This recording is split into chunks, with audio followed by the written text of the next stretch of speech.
Bonsoir à tous, bonsoir à toutes. J'espère que vous m'entendez, j'espère que vous me voyez. Et puis, je suis heureux aujourd'hui de vous présenter la Fitness Mentor Academy. Mais avant de vous parler de la Fitness Mentor Academy, j'aimerais juste que vous me fassiez un petit pouce bleu, un petit j'aime ou un petit bonhomme content si le son est bon.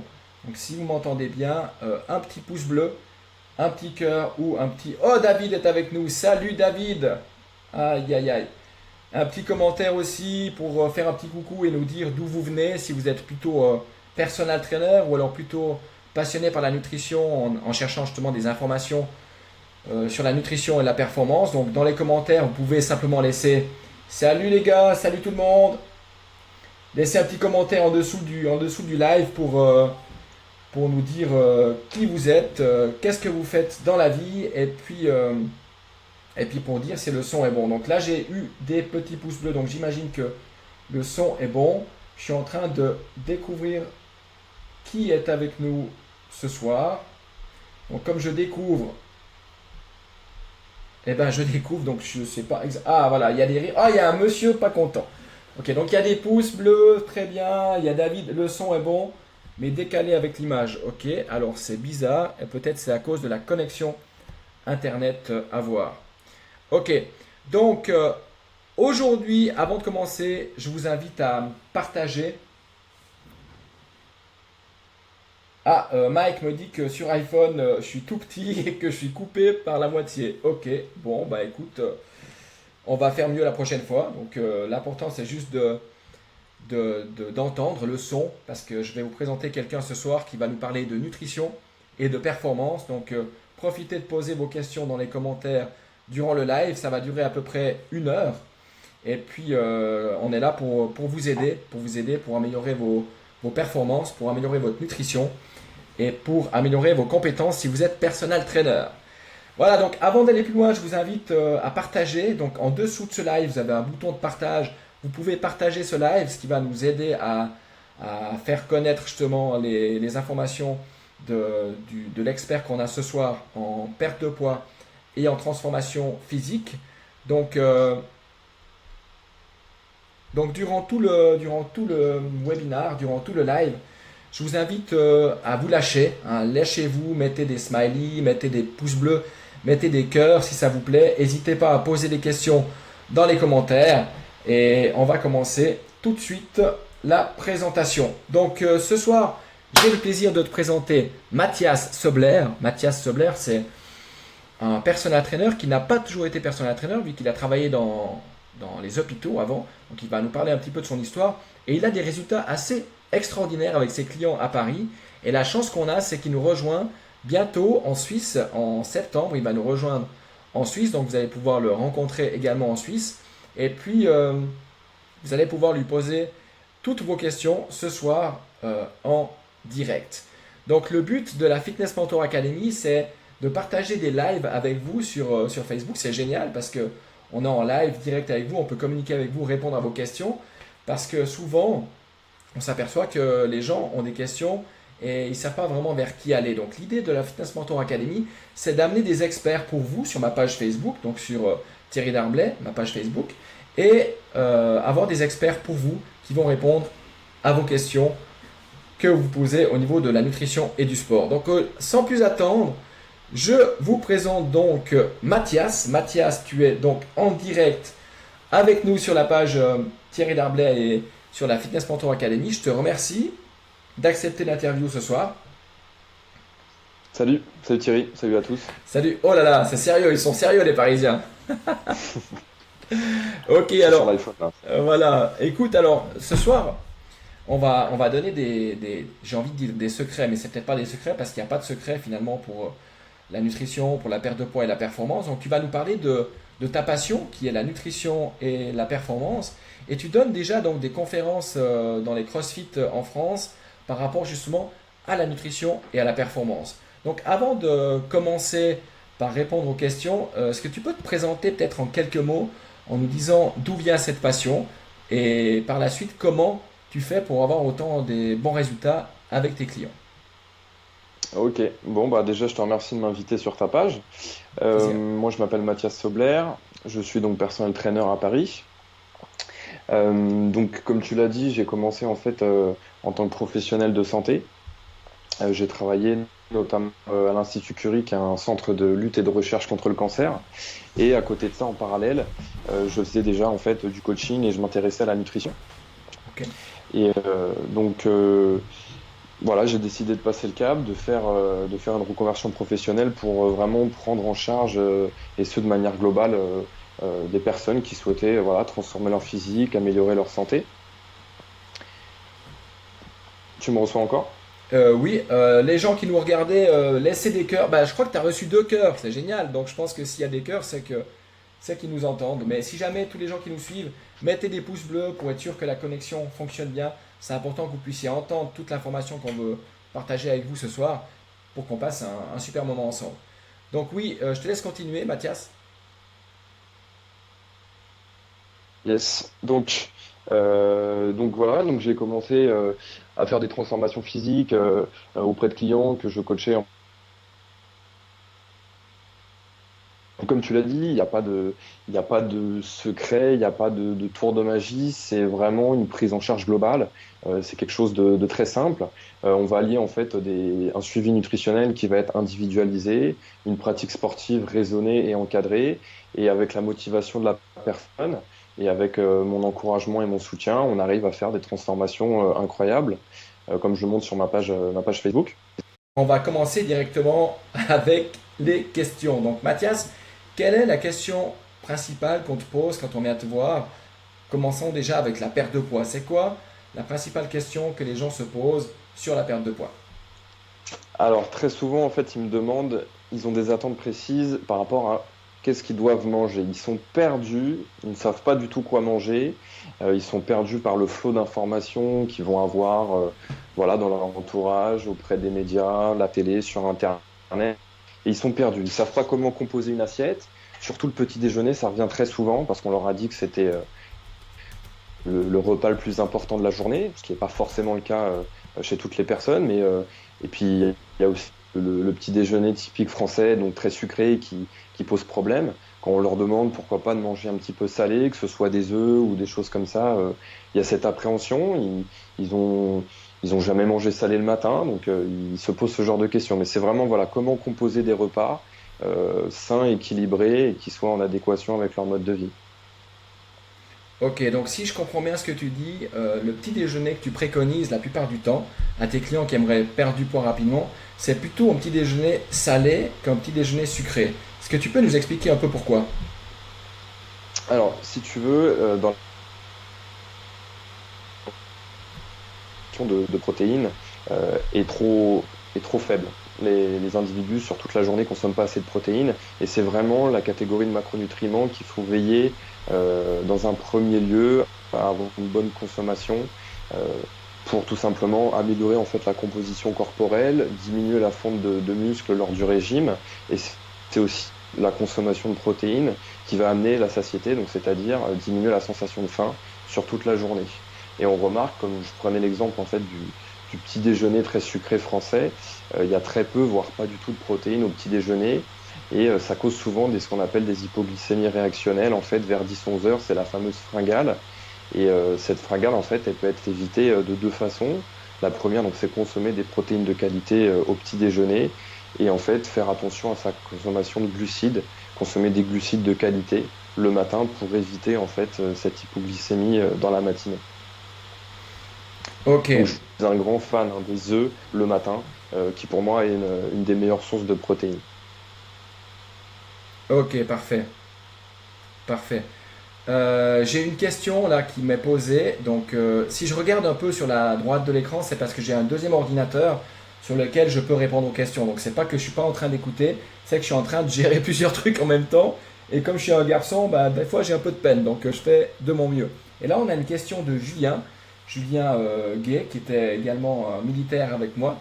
On a fait l'armée ensemble. Et il dit pour l'effet inverse, comment prendre du poids car si j'ai une bonne masse musculaire, mon corps régule mon poids à 65 kg.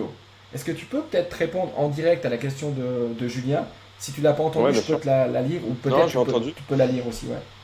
Ouais, j'ai entendu Julien. Donc en fait, c'est assez simple, hein. Si tu prends pas de poids, tout simplement, c'est que tu manges pas assez. Il y a des règles très simples et la règle du déficit et du surplus calorique, elle change pas pour tout le monde. Certes, tu peux avoir une certaine masse musculaire, une certaine activité, un métabolisme élevé, mais si tu manges pas assez, si tu n'apportes pas assez de calories à ton corps, il va pas avoir de quoi construire de la masse musculaire et prendre du poids. Donc même si tu as l'impression en fait de manger beaucoup, de grosses portions, et ben ce n'est pas assez en fait pour ton corps. Donc il faudrait voir en fait tout ce que tu consommes sur la journée, la répartition, la qualité des macronutriments, et il faut augmenter les calories. C'est aussi simple, aussi simple.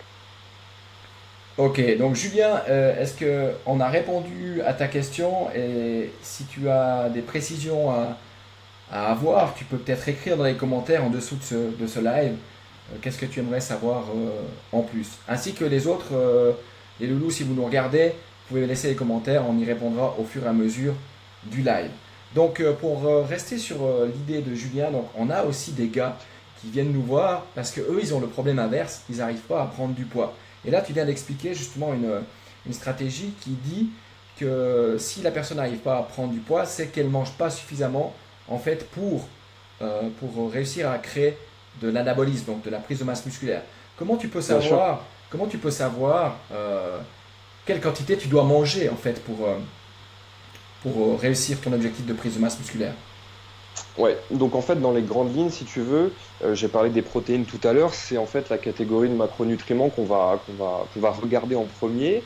Si je devais donner une fourchette à peu près moyenne, qui marche pour beaucoup de personnes, ce serait de viser en fait 2 grammes de protéines par kilo de poids de corps.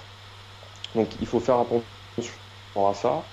100 grammes de blanc de poulet, hein, c'est pas 100 grammes de protéines. Il faut regarder, parce qu'il y a forcément d'autres nutriments dans 100 grammes de blanc de poulet. Il y a des personnes qui font l'erreur, mais pour donner une ordre d'idée, 100 grammes de blanc de poulet, ça va vous apporter à peu près voilà, 18-20 grammes de protéines. Donc à vous après de répartir sur la journée vos sources de protéines pour à la fin de la journée avoir 2 grammes par kilo de poids de corps. Donc une personne qui ferait 65 kilos, on vise 130 grammes de protéines sur la journée. Ça, c'est la première des choses. On sait en fait qu'un taux de 2 grammes de protéines par kilo de poids de corps, c'est une bonne moyenne pour permettre en fait le fonctionnement correct du corps humain, surtout chez les personnes faisant de la musculation ou des sports de force et cherchant à construire du tissu musculaire. Ensuite, on va avoir les deux autres catégories de macronutriments, que ce soit les lipides ou les glucides. Et en fait, on se rend compte c'est sur ces dernières années avec les recherches et les études médicales que ça va être vraiment en fonction de la préférence personnelle. Que ce soit pour une prise ou pour une perte de poids, on va pouvoir en fait jouer sur les deux tableaux, soit diminuer les lipides, soit diminuer les glucides. Et il faudra faire un questionnaire assez poussé à son client ou alors voilà, bien connaître son corps. Ou si je m'adresse à Julien, bah, qui connaisse bien son corps pour savoir si il aime mieux les glucides ou il aime mieux les lipides, à lui de voir son affinité. Et par rapport à ça, on va venir compléter son apport calorique avec des glucides et des lipides de qualité. Si je reprends un petit exemple, voilà, j'ai dit il faut 130 grammes de protéines pour Julien qui fait 65 kilos. Et ensuite, généralement, 1 gramme de lipides par kilo de poids de corps, c'est une bonne moyenne pour avoir un taux de lipides correct pour le fonctionnement normal du corps. On va éviter d'aller en dessous. D'accord? Donc déjà, on a une base. On a 2 grammes de protéines par kilo de poids de corps. On a 1 gramme de lipides par kilo de poids de corps. Tout ça, ça va nous apporter des calories sur la journée. Après, il va falloir venir compléter cet apport calorique avec les glucides. Donc en fonction, par exemple, de son activité physique journée. Une personne qui va avoir un métier physique, qui va travailler sur les chantiers, qui va aller faire un crossfit après ou une séance de musculation, il va avoir dépensé beaucoup plus de kilocalories, il va avoir besoin beaucoup plus d'énergie qu'une personne qui serait sédentaire, qui serait assise 8 heures sur un bureau. Donc là aussi, c'est deux personnes différentes et vont pas avoir le besoin identique en glucides. Donc après, moi, si je donnais un autre exemple avec mes clients, les premières semaines en fait où j'établis le plan nutritionnel, ce n'est pas une science exacte, hein, chaque corps humain est différent, donc il va y avoir des variations. C'est-à-dire que le poids va fluctuer un petit peu Et au bout d'un moment, normalement, on aura trouvé en fait un équilibre qui est un équilibre, c'est pas un déficit calorique, c'est pas un surplus, c'est un maintien calorique. Donc on est à peu près, on apporte assez au corps sur toute la journée pour qu'il puisse fournir son énergie pour travailler, pour faire son entraînement, pour fonctionner. Et à partir de là, on décide, bah, si on veut prendre du poids, on va augmenter un petit peu plus les calories, ou si on veut perdre, on va diminuer. Ok, parfait. Alors, si on résume dans les grandes lignes, tu conseilles 1 gramme de lipides par kilo de poids de corps, par kilo de masse sèche, on est d'accord? Personne qui On est... peut prendre On peut prendre, oui, après, forcément, une personne qui va être en surpoids important, une personne qui fait plus de 100 kilos, qui fait 1,70 m, on va évidemment ne pas donner 100 grammes de lipides à cette personne. On peut commencer à lui donner euh, euh, le nombre de lipides, on peut lui donner 70-80 grammes. Ok, Donc oui, il faut aussi prendre en compte la masse sèche de la personne. ok. Et là, je ne sais pas si vous nous entendez encore, mettez un pouce bleu si vous nous entendez encore, les amis. J'ai une question là, si tu vois, je sais pas si tu vois sur Facebook, Mathias, une question de mon pote qui me demande ce que tu penses du lait et du gluten. Ça, c'est la question 1 000 Ouais, euros. qui revient souvent. Ouais, ça c'est la question qui revient souvent. Ce qu'on va trouver, on va trouver sur Internet, ce qu'on va entendre à la radio, ce que notre médecin va nous dire, et puis après, il y a ce qui se passe dans la vie réelle. Donc, si je prends le cas du gluten, en fait, on sait tous que les malades cœliaques, c'est vraiment ceux qui ont l'allergie pure et dure. Donc, c'est-à-dire, dès l'ingestion en fait d'une protéine de gluten, ils vont avoir une réaction allergique. Et là, on sait tout de suite que c'est vraiment une diète sans gluten que cette personne doit adopter. Donc là, il n'y a aucun débat là-dessus. Par contre, ce qu'on est en train de se rendre compte depuis quelques années, c'est que en fait, on a ce qu'on appelle la sensibilité au gluten. Et là, c'est un petit peu plus pernicieux dans le sens où il n'y a pas de test diagnostic. Il n'y a pas de test diagnostic pour ça. C'est-à-dire que on ne pourra pas faire une prise de sang, avoir des marqueurs et dire voilà, cette personne, elle est sensible au gluten. On va le savoir si cette personne, en fait, elle fait une diète vraiment stricte sans gluten et puis si elle remarque des améliorations sur sa santé. Et ça va être aussi à l'introduction, à la réintroduction du gluten, elle va se sentir peut-être un petit peu moins bien, elle va noter des symptômes particuliers. Donc c'est vraiment au cas par cas, faut essayer, puis il faut voir si la personne se sent mieux. Donc, faut pas tomber non plus euh, dans le phénomène de peur, dire qu'il faut supprimer le gluten pour tout le monde. Mais il y a aussi le cas des maladies auto-immunes où je vais en revenir un petit peu après. Mais voilà, moi je conseillerais en fait à chaque individu d'essayer, de se donner quelques semaines, de retirer le gluten de son alimentation et de voir si, bah voilà, on a peut-être un meilleur digestif, on a peut-être un petit peu moins de problèmes articulaires, ce genre de choses. Il Ok, faudra être attentif aussi à la réintroduction du gluten. ok. Alors, une autre question de Coralie qui nous demande est-ce que les glucides en avons-nous vraiment besoin? On sait qu'il y a la mode maintenant du paléo, et puis Ouais, moi, diète cétogène. voilà, j'aime assez cette mode-là. Moi, personnellement, j'y réagis assez bien. Donc, Mm. est-ce que tu peux répondre avec ton opinion par rapport à la question de Coralie qui demande est-ce qu'on a vraiment besoin des glucides?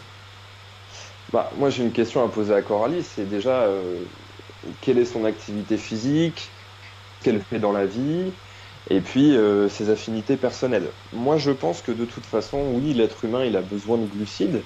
Et je vais t'expliquer pourquoi. Parce que, après, quand on dit glucides, voilà, on va penser peut-être aux féculents, à des produits transformés industriellement, mais il faut rappeler que dans les légumes, on a des glucides, que dans les fruits, on a des glucides, et bah, ça reste des nutriments qui existent depuis des millions, des milliards d'années. Donc ça, c'est quelque chose qui est très important. Le corps humain, il est fait pour utiliser ces nutriments-là, pour bien les utiliser, pour nous donner de l'énergie. Et sans rentrer dans une diète cétogène, euh, millions d'années, euh, bah, le carburant principal de l'être humain, c'est le glucose. C'est pas les corps cétoniques. Donc, voilà, moi, mon opinion, c'est qu'on a tous besoin des glucides. Euh, Après, voilà, il y a des athlètes particuliers qui, avec une diète cétogène, à des athlètes d'ultra-endurance, mais ça encore, c'est pas le cas pour tout le monde. C'est vraiment au cas par cas. Mais là, si je réponds à la question, c'est oui, on a tous besoin des glucides. Ok, parfait. Ben, connais peu de personnes qui fonctionnent très bien sur le long terme sans glucides vraiment stricts en diète cétogène. Ok, bon bah écoute, je te remercie déjà pour toutes ces réponses qui sont, je trouve, hyper pro. Donc si vous nous suivez encore, il y a 12 personnes qui sont en live avec nous. Donc on vous remercie d'être en live avec nous. Si le son est encore bon, si l'information qu'on partage avec vous vous plaît, bah, mettez un pouce bleu. Commentez si vous avez des questions. On se fera un plaisir de répondre avec vous en direct. Je vous rappelle que vous êtes sur la Fitness Mentor Academy, sur la page de Thierry Darblay. Et puis la Fitness Mentor Academy, c'est une académie qui va au fur et à mesure inviter des experts dans le développement personnel, dans la nutrition, dans le coaching sportif. Et on va parler beaucoup justement de tous ces domaines-là, parce que comme vous le savez, si vous suivez ma page Facebook, je suis comédien, je suis personal trainer et je suis passionné par l'entrepreneuriat du coach sportif. Donc c'est tous les thèmes qu'on va traiter sur ma page. Voilà. Donc pour aller plus loin, ah bah voilà, Mathias il me répond en commentaire, c'est génial. Pour aller plus loin, j'aimerais savoir comment tu prends en charge quelqu'un qui est végétarien. On entend de plus en plus les gens devenir végétariens comme ça du jour au lendemain. À mon avis, c'est quand même un gros changement. Et la plupart des gens qui sont végétariens, qui veulent devenir végétariens par éthique, j'ai envie de dire, ils font des grosses conneries. Donc dis-moi un peu ton opinion par rapport à ces véganes qui deviennent véganes par idéologie. Ouais, alors moi de toute façon, je respecte le choix de mes clients. Après, je vais essayer de les accompagner au mieux. Après, on va pas parler ce soir de l'éthique parce que c'est quelque chose de personnel et c'est un débat qui est long, qui est compliqué, avec beaucoup d'émotionnel. Mais vraiment sur l'accompagnement nutritionnel, aujourd'hui, on peut faire des associations de protéines végétales, on peut avoir accès à des compléments, des protéines en poudre. Avec un goût pas trop mal, je dis pas que c'est très bon, mais le goût commence à être amélioré et ça se passe bien. Il faut faire attention donc tout ce qui est supplémentation, notamment en vitamine B12, mais ça c'est vraiment répandu, les gens sont bien au courant, donc il n'y a pas de problème. Après, de toute façon, c'est que ce soit sur une perte de poids, une prise de muscle, l'aspect performance, une personne qui a une bonne hygiène de vie, qui mange clean à 90% du temps, qui est bien dans sa tête, qui gère son stress, tout son entourage, elle va se transformer, tout va bien se passer. Donc que ce soit un vegan ou quelqu'un qui consomme des protéines animales, c'est le long terme qui compte. C'est pas la mode qui arrive sur 3 semaines, je me mets à retirer toutes les protéines animales de mon alimentation, ça va me transformer. Non, c'est est-ce que la personne est vraiment investie, est-ce que sur une période de 6 mois, 1 an, les changements nécessaires. Et est-ce qu'elle se plaît, est-ce qu'elle se retrouve, est-ce qu'elle arrive à le tenir, c'est toutes ces questions-là. Mais c'est vrai qu'il y a toujours des modes, de toute façon. Il y a 20 ans, on était en train de bannir les lipides, maintenant on bannit les glucides. Voilà, c'est comme ça, il faut faire avec notre temps. Mais bon, il faut essayer de rester lucide, faut toujours lire des études, il faut rester à la pointe. Et puis il faut respecter aussi le choix de ses clients, c'est important. Pas imposer le leur. Par le sien, tout du moins. Bah écoute Mathias, je te remercie pour ces réponses. J'ai une question de David. David qui est un passionné de CrossFit. Ouais. D'ailleurs, j'ai vu la question. Il a une chaîne YouTube qui s'appelle Papa Buff, donc il fait des vidéos qui associent un peu l'humour et la nutrition. Et là, il a une question en te demandant quels sont les 3 compléments alimentaires essentiels que tu peux suggérer pour le CrossFit. Ouais. Alors que ce soit CrossFit, musculation ou même santé en général, moi j'ai une ligne directrice qui est très simple. C'est pour moi, si tu améliores en fait ta santé, tu vas améliorer tes performances. Donc pour moi les compléments indispensables, je vais pas te dire ouais c'est ce super booster pour peau, ça va être très bien. Non, c'est est-ce que t'es pas carencé en vitamines, en minéraux? Est-ce que tu as des bonnes sources d'acides gras? Est-ce que tu n'es pas en déficit de vitamine D? Ça, c'est des choses super importantes. Pourquoi? Parce que si déjà tu as un déficit en vitamine D, tu as une moindre force musculaire, ton système immunitaire, il est dans les chaussettes. Donc tu vas tomber malade après avoir fait des gros WOD. Tu vas tomber souvent malade l'hiver. Si tu ne te supplémentes pas en vitamines, en minéraux, malheureusement, en fait, avec l'agriculture très intensive de nos jours, même si tu consommes des fruits et des légumes de saison, biologiques, qui sont dépourvus de nutriments, donc tu vas forcément t'exposer à des carences, surtout que si tu fais beaucoup de crossfit, ton organisme il va puiser énormément dans certaines vitamines. Donc voilà, moi aujourd'hui, 3 compléments essentiels. C'est un complexe multivitamines et minéraux, c'est de l'oméga 3 sous forme de d'EPA et de DHA et de la vitamine D.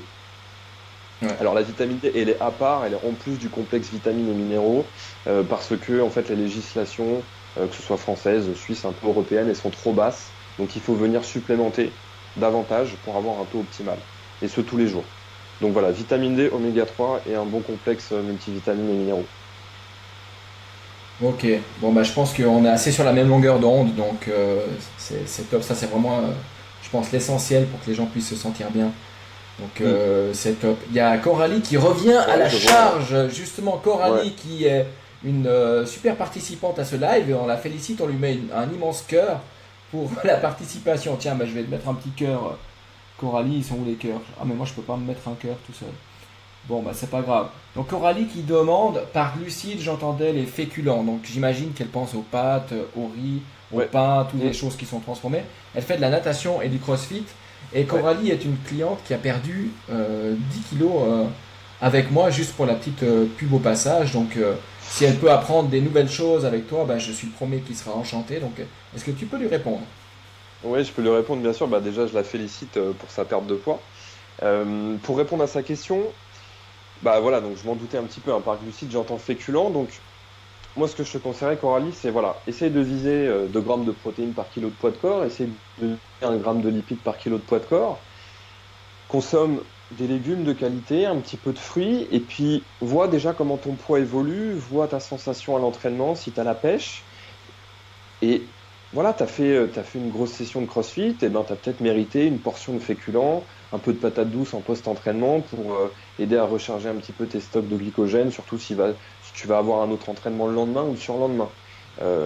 Encore une fois, c'est en fonction de ton activité physique. Tu fais 3 jours sans activité physique, tu es sédentaire, tu es assis sur ton bureau, t'as peut-être pas besoin de t'envoyer des glucides 3 fois par jour. Voilà. Ouais. Mais un petit peu de patate douce, une banane en post-entraînement, un glucide de qualité, comme je viens de te le citer. Là, on est dans de la cohérence.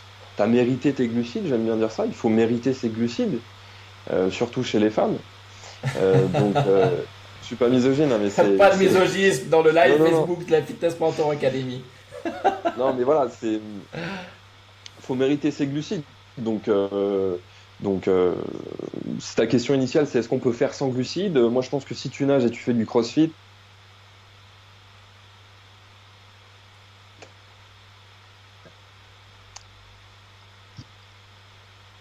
Est-ce que tu m'entends encore? ouais, ouais, tu m'as récupéré, c'est bon? Alors, j'ai entendu juste si tu nages et tu fais du crossfit. Oui. Ouais, si tu nages et tu fais du CrossFit, tu peux prendre des féculents. Pas de problème. Ok, parfait. Bah, Coralie, fais-nous un petit commentaire si on a pu répondre à ta question. Il y a David qui demande est-ce que la vitamine D à prendre avec une source de lipides? Donc, il demande si la vitamine Oui, D. Oui. ouais, ouais, je conseille, ouais, je conseille la prise de lipides. Je vais revenir avec mes œufs au petit-déj, mais voilà, ma vitamine D, je la prends le matin et je la prends avec mes œufs entiers, donc j'ai mes sources de lipides. Après, le complément que je prends de vitamine D, il y a déjà une petite source de lipides à l'intérieur pour améliorer l'assimilation. Donc oui, prends-le avec un repas où il y a des lipides. Ok, parfait. Si on rebondit un peu sur ce que tu viens de dire là, donc on parle des œufs, et quand on parle des œufs, les gens nous disent oh mon Dieu, le jaune d'œuf, j'ai du cholestérol, je dois surtout pas manger de jaune d'œuf. Donc là, on est Ouais, d'accord, on parle de la consommation d'œufs, d'élevage de poules élevées en plein air, pas forcément des ouais, œufs de batterie. Donc est-ce que tu peux remettre un petit peu l'église au milieu du village par rapport à ces jaunes d'œufs? ouais, bien sûr. Donc en fait, tu l'as très bien dit, quand on va parler d'œufs, on va parler évidemment de poules qui sont pas maltraitées, d'accord? Donc qui sont pas enfermées dans des cages, qui gambadaient un petit peu dans la prairie, avoir une bonne alimentation. Donc voilà, des œufs biologiques. Après, c'est vrai qu'on entend beaucoup toute cette histoire de cholestérol et c'est un gros scandale, hein, c'est une vraie arnaque. Ce qu'il faut bien comprendre, c'est que, en fait, on le sait, le cholestérol alimentaire n'a pas d'impact avec le cholestérol sanguin. Ça, c'est une première chose qui nous permet de comprendre que ce n'est pas parce qu'on mange du cholestérol que ça va avoir une incidence sur notre cholestérol sanguin. Donc oui, les œufs, ça contient du cholestérol, mais c'est pas le fait d'en manger qui va nous faire augmenter le taux de cholestérol sanguin. Et ensuite, le taux de cholestérol sanguin, c'est pas la bête noire. C'est pas ça qui cause les plaques d'athérome. Ça n'a rien à voir. En fait, c'est juste un marqueur. Moi, je vous conseillerais, parce que ça pourrait prendre beaucoup de temps d'en discuter, mais il faut se renseigner auprès du docteur Michel Delorgeride, qui est un chercheur au CNRS qui en fait son cheval de bataille depuis des années. Et donc, c'est lui, en fait, qui a mis à jour un petit peu ce scandale, notamment avec les statines, qui sont des médicaments anti-cholestérol qu'on prescrit à des patients qui ont un haut taux de cholestérol. Et en fait, ces médicaments n'ont rien à faire, n'ont pas à être vendus parce qu'ils ne changent en rien le taux de cholestérol et ils augmentent par contre l'incidence du diabète. Et c'est vraiment un scandale, hein. On n'a pas prouvé son efficacité et c'est un médicament qui a été mis sur le marché. Et donc après, quand on regarde la télé et qu'on voit les margarines, soi-disant avec des produits anti-cholestérol, c'est une vaste fumisterie, hein. Quand on sait que ça n'a aucune incidence, le cholestérol alimentaire sur le cholestérol sanguin, n'importe quel médicament qui essaie ce taux de cholestérol, ça ne marche pas. Donc là-dessus, il faut changer les esprits. Malheureusement, les médecins ils sont pas au courant de ce genre de choses parce que ils ne sont pas tenus au courant, ils ne se mettent pas à jour et puis ils se font démarcher par des représentants de labos pharmaceutiques qui veulent leur vendre des médicaments. Donc tu vois, ça commence à être des sujets un petit peu plus sérieux et des sujets graves, mais le problème c'est que là on parle de la santé de beaucoup de personnes. Et aujourd'hui, on se rend compte, comme je te disais, que le taux de cholestérol sanguin, c'est pas quelque chose de grave. Le bon, le mauvais, c'est aussi des notions qu'il faut oublier. Donc c'est un sujet très compliqué, il faut se renseigner à ce propos. Et pour répondre à ta question, parce que tu vois, j'aime bien parler, j'aime bien en faire beaucoup, manger des œufs tous les jours, il n'y a aucun problème. Ok. Mais pas consommer des jaunes d'œufs bio qui vont nous faire augmenter le taux de cholestérol ou nous faire avoir des problèmes cardiovasculaires. Au contraire, c'est extrêmement bon pour la santé. Ok. Alors, je sais pas si tout ça vous plaît. Ah, j'entends un retour là, attendez. Un petit souci de son. Oui, Marc, il nous dit les médecins ne veulent pas se renseigner, donc il ne faut pas leur jeter la pierre non plus. Ils travaillent beaucoup. Oui, Marc, il nous dit les médecins ne veulent pas se renseigner, ça c'est aussi un problème. La pierre non plus. C'est une vaste discussion. Ils travaillent beaucoup. Oui, Marc, il nous dit les médecins ne veulent pas se renseigner, ça c'est aussi un problème. Aujourd'hui, un médecin en 2017 qui me dit surtout pas manger de jaune d'œuf parce que ça va faire monter le taux de cholestérol. Moi, je change de médecin. Ah, mais d'accord.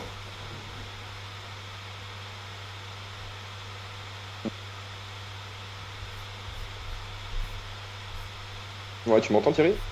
Alors oui, je t'entends encore, je suis en train de faire plusieurs choses en même temps.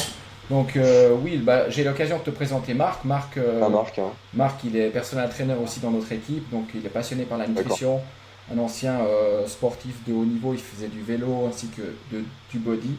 Donc voilà, les présentations sont faites. Par contre, on a zappé une question, la question de Jonathan Franck qui nous dit, petite question rapide, aussi, le saumon quasi introuvable en sauvage, faut-il continuer d'en consommer?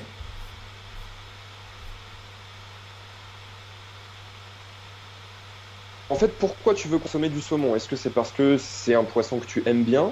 Dans ce cas, je te dirais une fois de temps en temps, tu mets le budget pour aller trouver un saumon vraiment de qualité. Là, il n'y aura pas de souci. Après, si tu me dis c'est pour les bons oméga 3, j'ai envie de te dire, tu as d'autres alternatives. C'est un poisson que tu aimes bien. Tu viens consommer des petits poissons gras, maquereaux, sardines, harengs, anchois. Ça, c'est des petits poissons gras en fait du début de chaîne alimentaire qui ne vont pas être pollués parce qu'ils passent peu de temps dans la mer et ça va t'apporter énormément d'oméga 3. Le saumon, c'est un plus gros poisson en fait qui accumule beaucoup de métaux lourds. Et c'est vrai que c'est impropre à la consommation, surtout fréquemment. Ok, parfait. Donc en fait, faut toujours se poser la question, c'est pourquoi tu veux consommer cet aliment, quelles sont les problématiques et est-ce qu'il n'y a pas des substituts. Tout comme en musculation, il n'y a pas d'exercice indispensable. en nutrition, on peut toujours trouver des substituts. Ok, parfait. Est-ce que Jonathan, est-ce qu'on a on a répondu à ta question?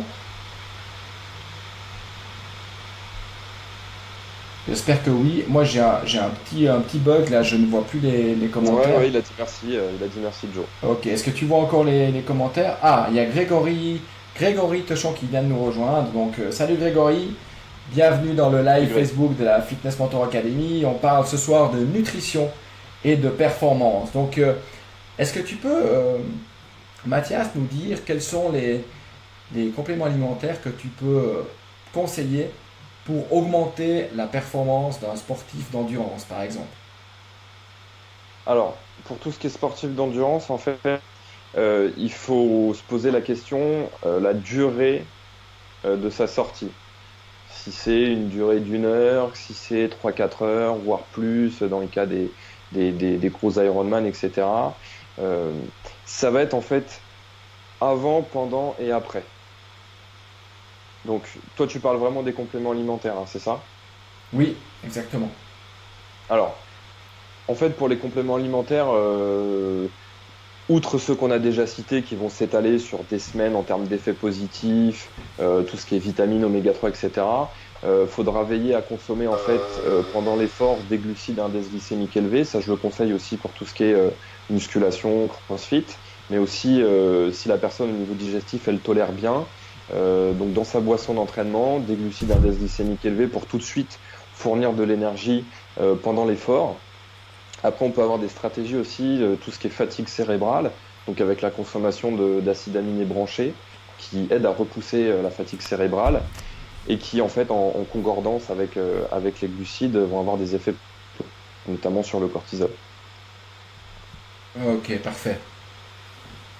Donc t'as parlé là de cortisol, et souvent on associe justement le stress avec la prise de Ouais, poids. Donc on sait que les gens ouais. qui sont stressés ont plus de difficultés que ceux qui ne le sont pas pour perdre du poids. Est-ce que tu peux donner une astuce pour réduire ce taux élevé de cortisol?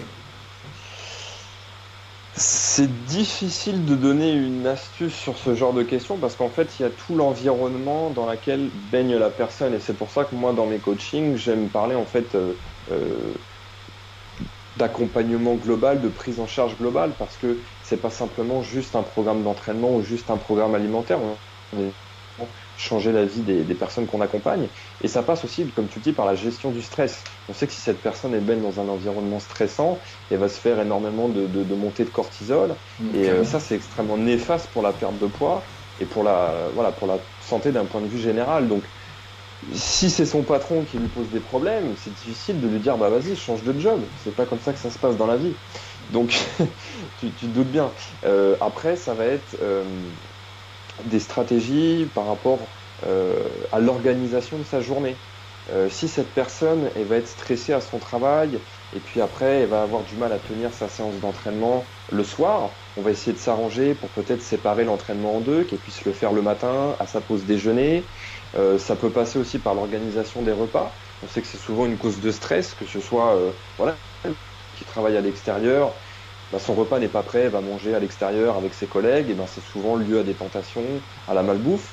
Donc on peut mettre en place avec elle des stratégies nutritionnelles de préparation de repas à l'avance, et comme ça elle emmène son repas au travail. Elle n'a pas le stress de se dire qu'est-ce que je vais manger dehors, est-ce que ça va être bon pour moi.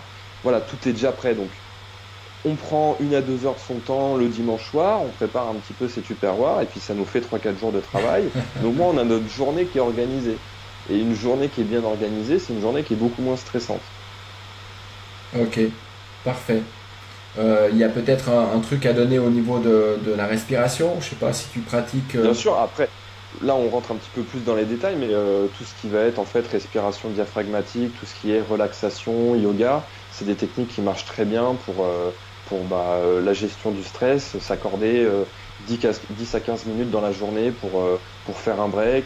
Ça peut être une petite sieste dans la journée si on a l'occasion, mais voilà, exactement, tout ce qui est exercice respiratoire.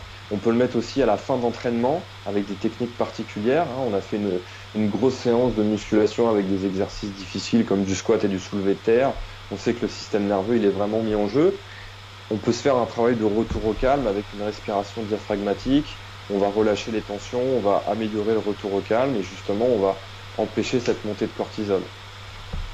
Ok, bah écoute, je te remercie. Je veux juste vous dire, à vous qui nous suivez encore, on est 15, c'est énorme, hein, c'est sympa d'être 15 ensemble ce soir pour partager des infos sur la nutrition et la performance. Donc lâchez-vous sur ce live, mettez un pouce bleu si les informations qu'on vous partage vous plaisent, ou un cœur, ou alors un petit bonhomme qui rit. En dessus de ce live, vous avez un lien, si vous le souhaitez, un lien pour vous inscrire à un webinar. Donc on va organiser des webinars dans lesquels vraiment Mathias pourra répondre personnellement à vos problématiques au niveau perte de poids, au niveau augmentation de la performance. Donc ça, c'est simplement limité à 20 personnes. Donc si vous le souhaitez, en dessus de ce live, il y a un lien qui s'appelle bit.ly Mathias Sobler. Donc vous pouvez également vous inscrire pour le webinar qui sera beaucoup plus spécifique à votre problématique. Donc pour continuer, Mathias, est-ce que tu peux nous donner une information on parlait des véganes, moi je reviens là-dessus sur les véganes parce que moi j'ai fait cette expérience d'essayer de devenir végétarien, ça m'a pas du tout convenu. Donc D'accord. à ton avis, est-ce qu'on peut être performant en étant végétarien? Oui, on peut, mais je pense pas beaucoup de personnes. Pas beaucoup de personnes peuvent être performantes. On a des cas qui sont répertoriés d'athlètes véganes qui affichent un super physique, Comment il des s'appelle grosses performances. le gars là qu'on voit toujours sur les réseaux sociaux qui a un physique de dingue là, comment il Ouais, s'appelle? ouais. On le voit avec son petit chien manger ses herbes là, il a un physique de ouf quoi. Comment il s'appelle? Je sais plus son nom, bref, c'est pas Faudrait que tu me important. remontes la photo. Faudrait que tu me Ah ouais, remontes la mais photo. il est hallucinant le gars. Donc Mais voilà, on peut toujours citer toujours des exemples comme ça, mais oui, on peut être performant, mais est-ce que ça convient à la majorité de la population? Je ne pense pas.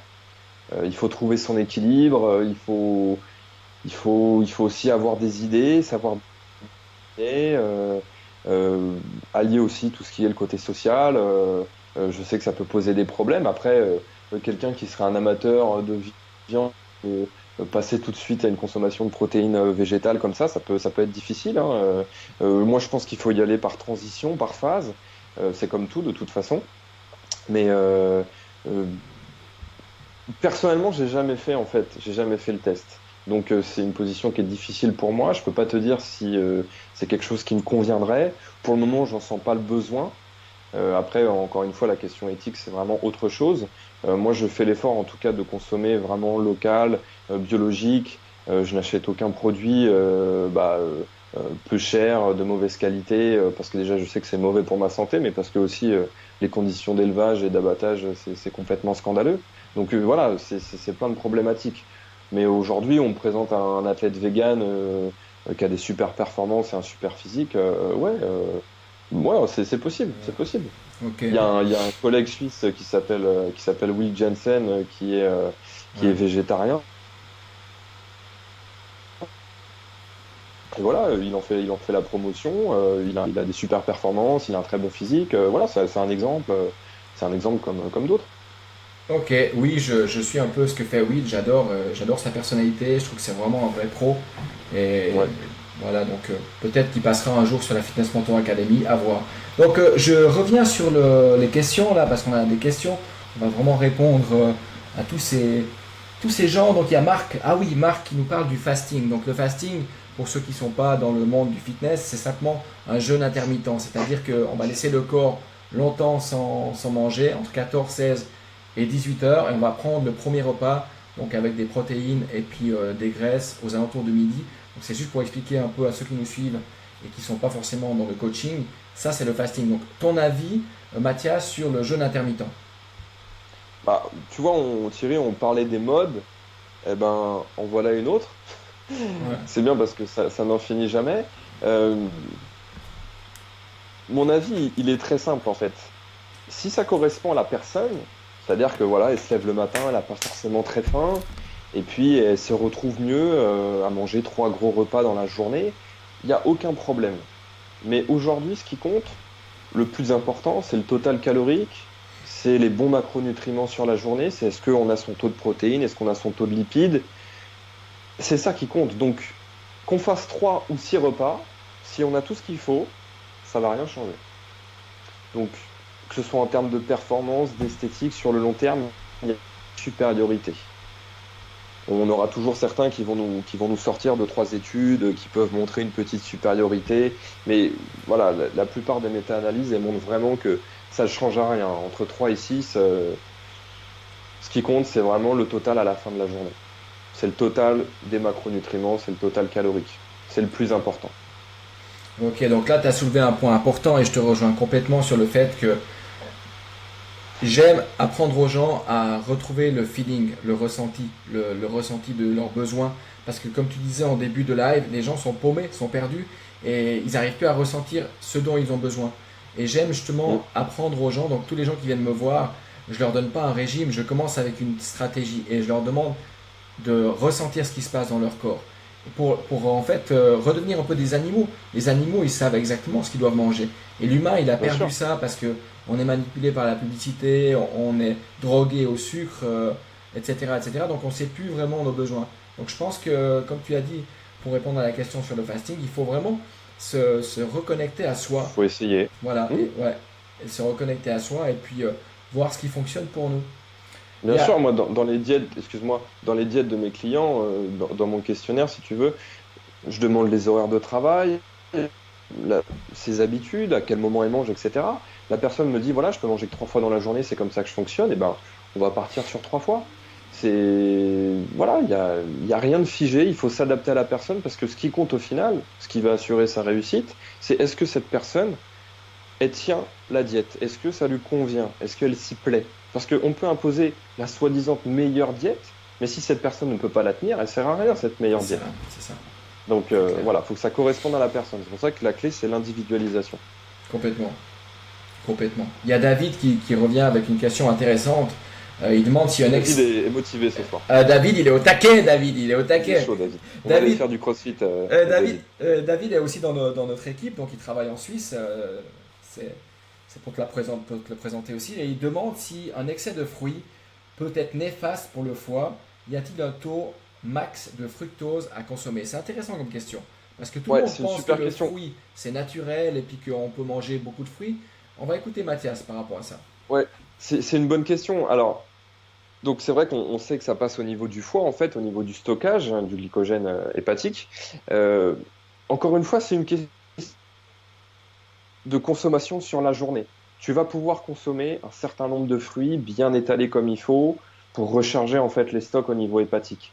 Mais bien sûr, à un moment donné, comme on dit, c'est la dose un petit peu qui fait le poison. Tu t'envoies une quinzaine de fruits sur l'espace de quelques heures, il va y avoir un problème au niveau du stockage. Mais encore une fois, le corps il est plutôt bien fait, c'est que il faut voir ton total calorique sur la journée. Donc, prends en compte tous ces paramètres. Mais c'est une très bonne source de glucides. Et avant, je pense, d'atteindre vraiment un taux néfaste, comme tu dis, pour le foie, on a de la marge, hein. On a de la marge. Mais c'est vrai qu'on on nous pousse à l'excès. C'est vrai quand on va dans les rayons, on voit tous ces fruits qui sont à profusion, on a envie. Mais si on revient aux racines, si on revient vraiment à nos origines, est-ce qu'il y avait autant de fruits à profusion à disposition? Je crois pas. Il fallait monter aux arbres pour les prendre, donc on n'est Ouais, plus du tout dans un bon contexte par rapport à ça.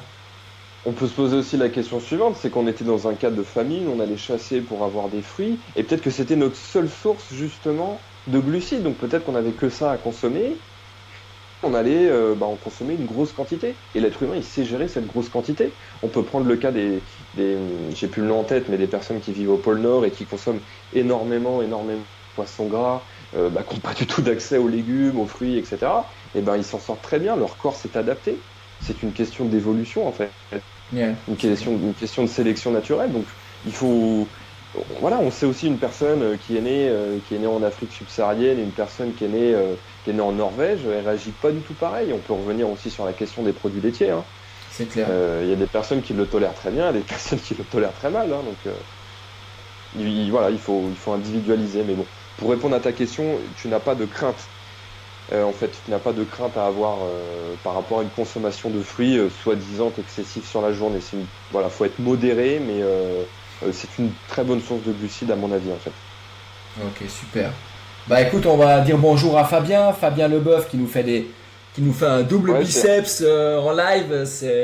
On est dans le un client. Ah, c'est un client. client, on est dans le contexte là, c'est cool. Il y a Roméo de Galles aussi. Salut Roméo, C'est un je ne ami. sais pas d'où tu viens, mais salut à toi. Bah, salut l'ami ami de Mathias. Et il y a l'OCR donc, qui nous pose une question. Donc, je ne sais pas si tu vois les questions, Mathias. Je la vois la je question. vais la Ouais, c'est lire. une crossfiteuse, Laurie. Alors, une crossfiteuse qui nous demande que penses-tu des étirements? Oh là, ça bouge les commentaires. Ou tu peux le lire parce qu'il a disparu chez Ouais, moi. ouais, ouais, je peux. Donc, que penses-tu des étirements post-entraînement? Je pense notamment dans le cas des entraînements type CrossFit. Est-ce important ou bien privilégier une journée off pour se consacrer entièrement à une séance d'étirement? Je pense notamment dans le cas des entraînements type CrossFit. Voilà. Alors, Oui. moi, je ne suis vraiment pas que ce soit pré ou post-entraînement. Ça dépend le WOD que tu as fait, mais si ton WOD il comporte de l'haltéro, si ton WOD il comporte voilà, tout ce qui est mouvement de musculation, il faut savoir que tu as déjà créé des gros dommages musculaires. Tes muscles ont été étirés sous la contrainte mécanique, il y a eu des micro-lésions. C'est déjà de l'étirement si tu veux. Donc, et puis tu es déjà bien échauffé, même plus, hein. Mais aller faire un étirement derrière, aller chercher la sensation d'étirement derrière, tu peux aller un petit peu ton amplitude, parce que tu vas déjà être bien plus souple, et tu vas vouloir forcer un petit peu plus pour aller chercher cette sensation d'étirement, et tu peux te faire plus de mal que de bien. Il y a des stratégies de récupération après l'entraînement qui sont beaucoup plus intéressantes que, je vais pas dire vulgaire, hein, mais que voilà, de simples échauffements statiques, que de simples étirements statiques. Il y a le cas de tout ce qui est rouleau d'automassage, etc., qui a été pas mal popularisé avec le CrossFit. Bon, c'est parti aussi un petit peu en mode, tout le monde se met à se rouler sur son rouleau sans trop savoir quoi faire. Donc là aussi, il faut faire attention. Il faut faire attention aussi, mais on sait que voilà, une bonne stratégie des automassages sur les muscles qui ont travaillé bien lent, appuyé, assez long, donc c'est 2 minutes. C'est pas 10 rouleaux, 10 passes. C'est 2 minutes sur le quadriceps par exemple. On sait ça, que ça va diminuer l'incidence des courbatures, améliorer la récupération, tout ce qui est circulation, stratégie de récupération après ton entraînement. Les étirements, je suis moins fan. Ok, parfait. Donc, on dévie un petit peu du sujet, mais bon, on voulait quand même répondre aux Toujours. questions des gens qui sont en direct. Je vous rappelle, les amis, si vous nous suivez sur la Fitness Mentor Academy, vous pouvez avoir juste pour vous pendant 2 heures dans un webinaire exclusif Mathias qui répond précisément à vos problématiques si vous avez envie de perdre du poids, si vous avez envie d'augmenter vos performances au niveau de vos CrossFit par exemple ou de votre sport de prédilection. On organise un webinaire le 7 septembre et pour vous inscrire c'est très simple. En dessus de ce live vous avez un lien qui s'appelle je ne sais plus quoi, vous allez voir le lien avec Mathias Sebler. Vous pouvez vous inscrire. On a organisé justement des webinaires à un prix tout à fait attractif. Donc on est à 47 francs. Et là, on a seulement 20 personnes. On prend 20 personnes. On va traiter vraiment le cas par cas en live, en webinaire sur Facebook. On va continuer avec les questions. Est-ce que tu as encore du temps, Mathias? Oui, vas-y, bien sûr. Voilà, donc là je vois que les gens commencent à réagir, c'est sympa. On va lire la question de Roméo de Galles. Donc Mathias, j'ai réussi il y a 2 ans à perdre du poids, des graisses installées depuis pas mal de temps, en supprimant puis en reprenant très progressivement des glucides. Depuis, les graisses sont largement de retour après une année assez chaotique en termes d'activité sportive et nutrition. Depuis, j'ai tenté de réessayer ce régime couplé à une activité sportive et aucun résultat en presque 15 jours. Qu'en penses-tu? Le corps peut-il mémoriser ce régime passé et empêcher de brûler des graisses? J'ai vu qu'il valait mieux perdre très lentement du poids en diminuant très progressivement la quantité de glucides consommés pour sécher efficacement. Mais niveau mental, c'est très difficile. Des conseils, bien à toi mon ami.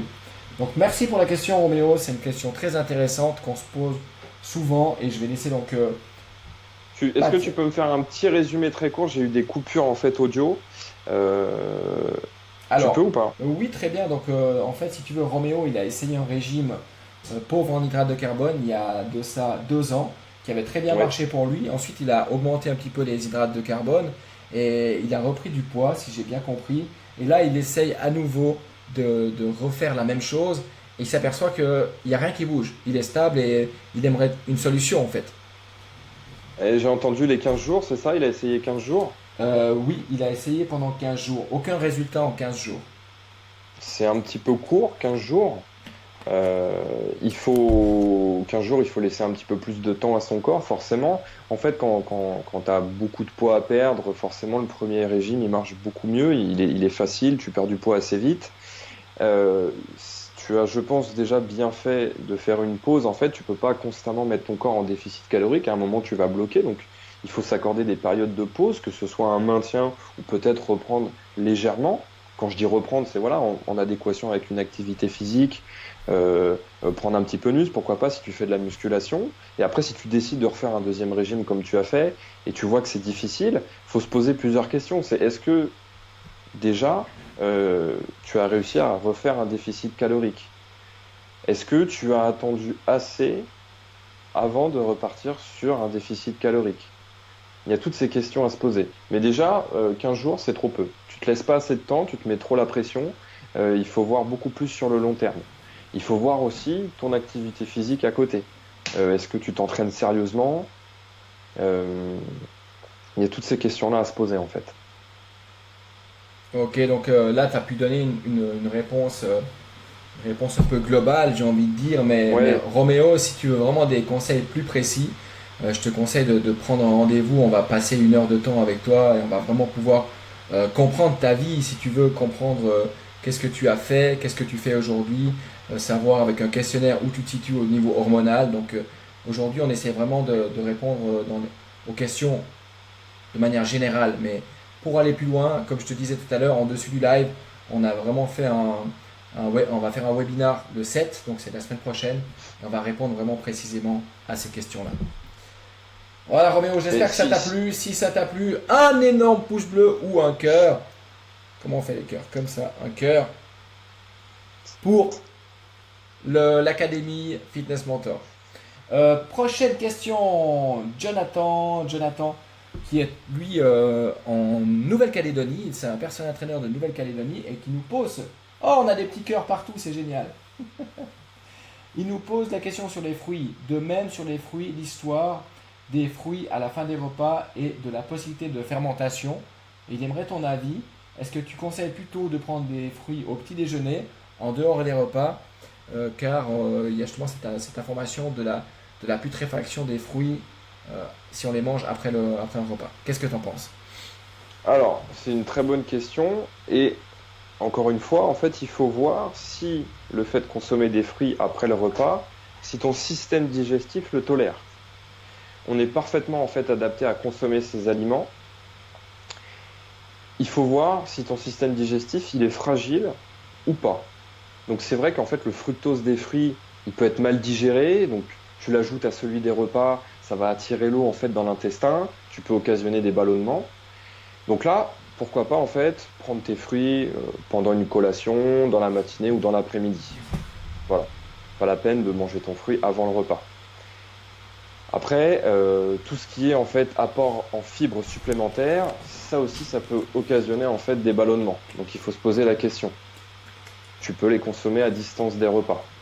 Mais si tu tolères tes fruits après le repas, moi je le fais en fait, je consomme mes fruits après mes repas, j'en consomme aussi en collation, mais après mes repas, j'ai aucun problème digestif. Je le tolère. Donc il ne faut pas s'inquiéter de cette fermentation, on est parfaitement adapté en fait à mélanger tout ça. C'est comme, bon, je vais faire une petite digression, je vais sortir de la question, mais il y a aussi des diètes, soi-disant, on mange d'un côté les protéines, après on mange d'un côté les glucides, faut séparer. Si c'était le cas, en fait, on n'aurait pas survécu, hein, parce que l'être humain, il connaissait pas toutes ces choses-là en nutrition, il se posait pas la question s'il fallait séparer protéines et lipides, hein, il avait ce qu'il avait et puis il mangeait pour survivre. Donc, la question à te poser, est-ce que tu tolères tes fruits après ton repas? Si c'est le cas, tu as un bon système digestif, et ben il n'y a pas de problème. Ça te pose des ballonnements, et ben mets-les en collation. On en revient Et puis, en essaye, ressenti. essaye de chercher la cause aussi de ce problème, parce que si tu consommes tes fruits et que tu as des ballonnements, voilà, c'est pas forcément le fruit le problème, c'est la santé de ton intestin. Et si tu consommes des fruits, puis que tu as des ballonnements, puis que tu as un rendez-vous galant, ben mange plus de fruits après les repas, quoi. On va pas à ton rendez-vous galant, mais On va pas à ton rendez-vous galant. Ok, écoute, alors on a encore une question de Coralie qui te demande ton avis sur le fameux cheat meal. Si tu suis un petit peu tous les youtubeurs, ils parlent tous de ouais. cheat meal. Donc, qu'est-ce que tu en penses du cheat meal? J'ai envie de te dire, faut définir cheat meal, hein, parce que il y a le.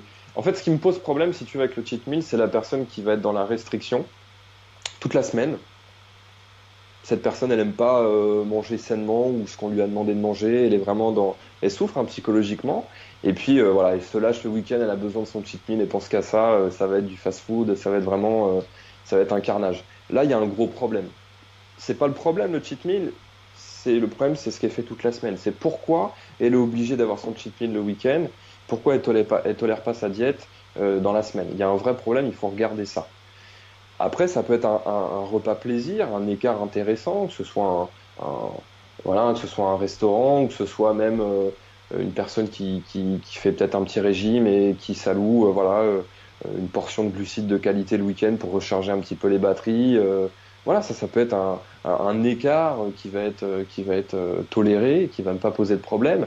Mais le cheat meal en lui-même, se dire voilà, un soir dans la semaine, c'est nos limites, j'ai un petit peu de mal avec ça. Parce qu'il y a une souffrance derrière, il y a un problème psychologique, sans pour autant coller une étiquette à toutes les personnes qui font un cheat meal, hein, je suis pas en train de dire ça. Mais moi, personnellement, j'ai pas besoin de faire de cheat meal parce que je prends mon pied à manger sainement et je suis pas dans la restriction, j'ai pas de problème à manger sainement. Donc j'ai pas besoin de me lâcher. Et puis de toute façon, manger au fast-food, mon corps ne le tolère plus. Donc le cheat meal traditionnel, il est pas faisable. Ouais, ok. Bon, moi je dis joker pour moi sur cette question-là. Ça m'arrive de faire des cheat meals, ouais, ça m'arrive, voilà. Mais à Non, culpa, les amis, je il y a fais cheat meal des et cheat cheat meals. meal. Mais bien sûr, Il y on est a- d'accord. Tu peux aller dans un super resto, tu te manges un dessert incroyable, une super part de gâteau. Là, ok. Mais Ouais, c'est il y a clair. il y a le cheat meal fast-food, ça me gêne. Ouais, c'est clair. Voilà. Alors C'est là, celui qui est. Ouais. il y a un sacré coup de pub pour toi, donc de Fabien Leboeuf qui dit: Je dis merci à Mathias. Un gros merci, il dit: Il m'a fait redécouvrir mon corps. Il a transformé ma graisse en muscle et j'ai perdu 15 kilos en 2 mois. Et ça, je trouve juste énorme parce que souvent, tu sais, Mathias, on entend les gens nous dire: Oh mon Dieu, de perdre trop de poids rapidement, c'est dangereux. Et moi, Ouais. je leur réponds: c'est plus dangereux de rester gros et comme une vache que de perdre du poids rapidement. Et je pense que si c'est Ouais. fait correctement, avec des bons compléments alimentaires qui peuvent subvenir à tes besoins, eh bien Mm. 15 kilos en 2 mois, on voit, mais c'est un résultat qui est énorme, c'est génial. Donc c'est possible. Qu'est-ce que tu réponds à ces gens qui te disent: Ouh là là, perdre du poids trop rapidement, c'est dangereux? Je leur dis quelque chose de très simple, c'est que si cette personne en fait elle perd autant de poids en si peu de temps, c'est qu'elle en a besoin. Point final. C'est que son Ah, corps, il en a rien à faire de tout ce poids. Donc s'il le laisse partir, c'est qu'il faut le laisser partir. Et moi, ce que j'ai mis en place avec Fabien, hein, c'est un résultat qui est incroyable comme ça quand on lit ça sur le papier, mais il n'y a pas de secret derrière. C'est que je lui ai changé son alimentation, il a fait l'effort nécessaire pour manger plus sainement, il s'est donné à la salle, il s'est donné en coaching, on a super bien travaillé, c'était dur, mais aujourd'hui les résultats ils sont là, il y a pas de magie. Mais euh, et puis c'est encourageant aussi pour la personne de voir la balance baisser, de ah ouais, voir le jean qui devient trop large, voilà, ça c'est motivant et je pense même que c'est nécessaire pour des bonnes transformations physiques de perdre au début, ouais. que ce soit important ou non. Après, je te parle pas de l'athlète qui fait une sèche pour un concours pour monter sur scène et qui va perdre trop vite au début. Là, il y aura un problème. Là, il va peut-être sacrifier un petit peu trop de muscles. Mais Ouais, voilà, c'est clair. une personne qui a trop de gras à perdre, si elle perd beaucoup au début, moi, j'ai pas de problème avec ça. Ok, bah on est sur la même longueur d'onde, c'est parfait. Et Fabien, bah je suis désolé pour toi parce que Mathias va nous rejoindre en Suisse. Donc j'espère que tu as déjà la forme, tu es déjà un athlète olympique et puis que tu n'as plus besoin de ses services. Ou alors tu vas le suivre en ligne, je sais pas. Ouais, je vais le suivre en ligne certainement, Fabien. Ah, je crois qu'il a fait un petit bonhomme fâché, Fabien, là. Ok, alors les amis, on va prendre encore une ou deux questions. Après, on va vous laisser aller voir votre série TV favorite. Donc, Jonathan nous dit comment fais-tu en tant que PT, donc personal trainer, Ouais. avec une personne lambda pour équilibrer ses macros. Tu lui demandes de peser, méthode visuelle à la main. C'est une problématique que je rencontre en suivi et en coaching. Donc, comment tu peux répondre à Joe? Euh, on va dire que si la personne, en fait, voilà, je demande de peser en fait. Je demande de peser, tout du moins dans un premier temps, parce que c'est absolument nécessaire pour avoir un cadre et pour savoir si la diète que je propose euh, est bien calibrée, que j'ai fait les bons calculs et que ça se passe bien de son côté. Une personne qui connaît pas trop la nutrition, tu vas lui dire 200 grammes de blanc de poulet, voilà, et c'est pas du tout ce que c'est. Tu vas lui dire 200 grammes de patates douces, ça va être compliqué pour elle de suivre la diète. Donc, ça peut être contraignant dans un premier temps, mais généralement, ce sont des personnes qui sont motivées et qui sont prêts à passer le cap, voilà, de la petite balance électronique, de peser les repas. Et puis, au moins, ça rassure. C'est-à-dire que je leur demande de manger 200 grammes de patates douces ce soir, ils mesurent 200 grammes, ils savent qu'ils sont dans les clous. Il n'y a pas de souci. Après, peut aller beaucoup plus de liberté, comme tu dis, avec l'histoire des proportions par rapport à la main, faire au visuel, apprendre. Mais dans un premier temps, pour la majorité des gens, moi, je fais peser. C'est Ok. c'est la méthode la plus précise et quand tu veux des résultats de qualité, euh, c'est voilà, c'est une étape un petit peu obligatoire pour moi. Mais bon, il y a Ok. pire, hein. Ouais, c'est clair. Donc là, vous avez les amis en face de vous, deux personal trainers, certainement avec une personnalité totalement diamétralement opposée. On a Mathias qui est cartésien, donc toi tu pèses tout et tout. Moi, c'est vrai que ça me gonfle vite de tout peser. Je suis plus l'aspect un petit peu plus épicurien, mais c'est vrai que ça marche aussi. Donc je vois que Voilà, tout marche. tout fonctionne. L'important c'est d'être resté authentique. Donc il y a Mélanie Delaloy qui a également eu des résultats assez incroyables avec une reprise alimentaire adéquate, qui dit que personnellement un fruit après avoir mangé, ça lui fait mal au ventre, mais si je prends dans l'après-midi, ça passe bien. Donc voilà, il a déjà répondu à cette question, Mathias. Bah pas de souci, pas de Voilà, souci. c'est parfait. Prends ton fruit dans l'après-midi et voilà. Voilà. Nathalie, coucou Nathalie. Ah, il y a Nathalie, j'avais pas vu qu'elle était avec nous, je la vois maintenant. Nathalie, je te fais un gros bisou et on va répondre à ta question. Elle nous parle des probiotiques. Est-ce que c'est intéressant, les probiotiques, ou est-ce que c'est un placebo? Non, tu as des formules en fait de pré et de probiotiques qui sont intéressants pour vraiment améliorer la qualité de l'intestin. Hein. Donc c'est des bactéries. Euh, Elle me parlait aussi du fruit, c'est ça, ou c'est un placebo pour les fruits? Écoute, là pour la question, je sais pas si ça va t'aider en fait à mieux tolérer tes fruits. Tu peux faire un essai, mais d'un point de vue santé en général pour l'intestin, c'est vrai que c'est un complément alimentaire qui peut être intéressant. Mais dans le cadre où tu as une bonne diète, tu as une bonne tolérance, tu as un intestin, un système digestif qui est en bonne santé, c'est pas nécessaire. En tout cas, c'est pas mis en première intention de mon côté. Ok, parfait. Lo, ah, elle est encore avec nous. Lo, je pense que Toujours. c'est Laurence ou je ne sais C'est pas. Laurie. Ah, Laurie. Ah, c'est Ouais. une amie à toi. Ok. Elle dit, y a-t-il un effet néfaste sur la santé quant au fait de consommer des protéines au-delà de nos besoins journaliers, donc 2 grammes par kilo de poids de corps? Ça, c'est la fameuse question aussi, hein. C'est la question à 1 million qui revient très souvent, hein, la dangerosité d'une diète hyperprotéinée sur la santé rénale. Aujourd'hui, dans la littérature scientifique, il y a pas de preuve en fait. Il n'y a pas de preuve que c'est néfaste pour les reins. On n'a pas de documents là-dessus, on n'a que des effets positifs. Je parle en tout cas d'une personne qui serait bien portante, sans problème médical d'un point de vue rénal, d'accord? C'est clair. Il y a aucun problème. 2 grammes, c'est une très bonne moyenne. Il n'y a aucun problème. Donc, je ne vais pas répondre plus longtemps parce que Non, c'est clair, c'est après clair. voilà, il faut dire aussi que voilà, la personne elle dépasse, elle va à 2,5, 3 dans certains cas, mais c'est des cas très précis. Il n'y a pas de problème pour les reins. On n'a pas de documentation, même sur le long terme. Ils ont essayé, mais il n'y a pas. Et je sais pas ce que tu en penses, mais personnellement, avec la clientèle il y a certains clients qui viennent me voir et qui ont voulu être végétariens et en devenant végétariens, ils ont pris beaucoup de poids parce que ils ont compensé par méconnaissance le manque de calories par, comme tu sais, des hydrates de carbone. Donc ils ont pris beaucoup de Ouais. poids. Et là, je leur rajoute petit à petit de la viande, après toute une discussion, bien sûr, psychologique, etc. Et ils s'aperçoivent, avec la discussion, je leur dis, essaie de te reconnecter à ce que tu ressens durant la journée, et puis sois attentive, et tu vas me dire tous les jours comment tu te sens le matin, à midi et le soir. Et la personne à qui tu rajoutes un peu de viande, elle te dit, je me sens déjà un peu mieux. Donc je lui dis, Ouais. voilà, la réponse, tu l'as en toi. C'est pas le meilleur coach du monde qui va te dire, tu dois faire ça, absolument ça. C'est ton corps qui va te donner la réponse finalement. Mm.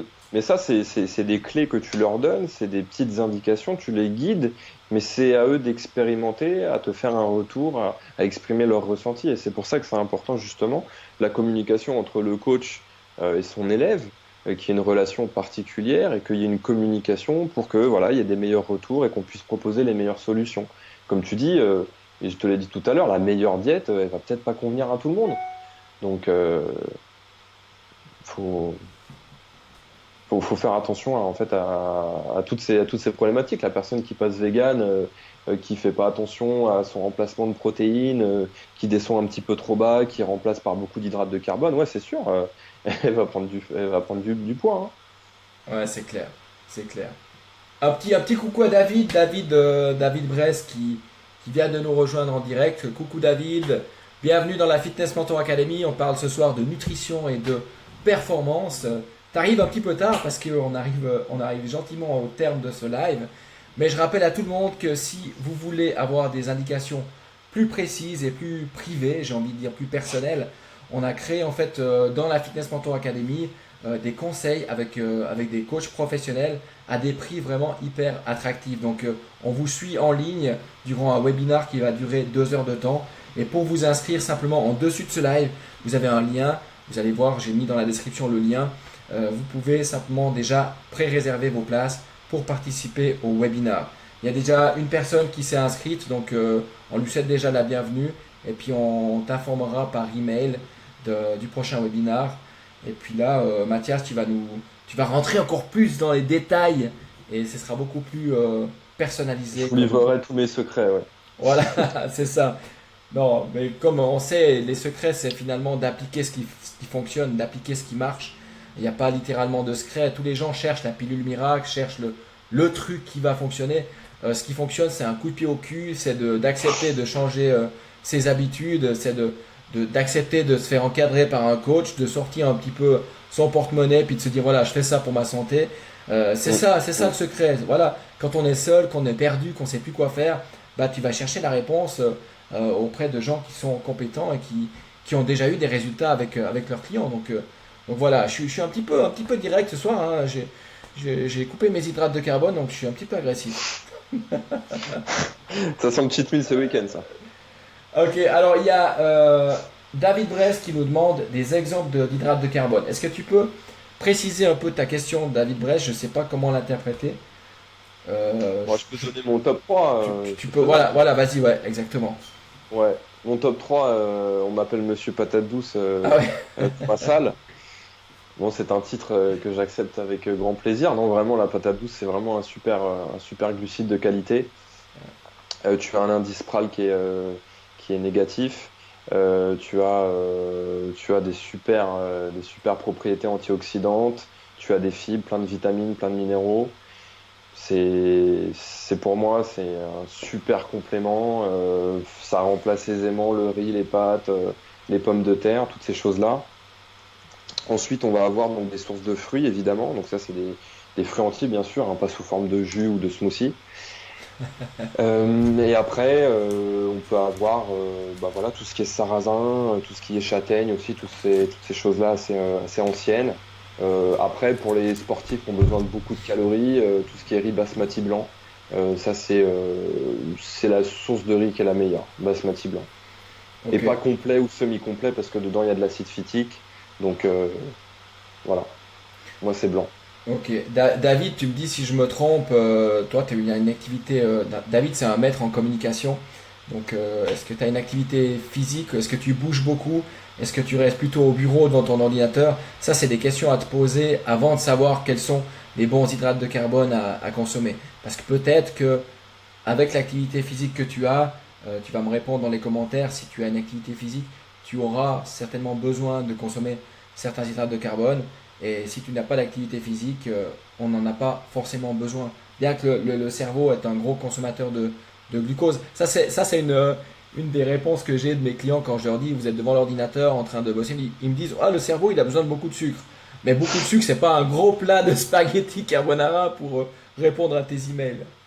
Ouais, c'est surtout ton cerveau, il a pas, enfin ton corps n'a pas besoin d'être en hypoglycémie réactionnelle à 10 heures. Donc ça, c'est ton petit déj qui doit être au point pour te donner de l'énergie. Et c'est justement cette notion de j'ai besoin de sucre, c'est parce que tu es en train de faire une hypo. Et ça, c'est le repas que tu as fait avant qu'il faut regarder. Ok, bah là tu vois, il nous répond. Donc David, il a participé à un séminaire au Portugal qu'on a donné avec Max Piccinini et il a tenu son rythme, David. Donc bah, d'abord, pour ça, je te félicite, c'est vraiment, vraiment bien. Donc bah, on a répondu à la question, les patates douces, tu peux les consommer et puis Fruits entiers. les fruits entiers et ressens Ouais.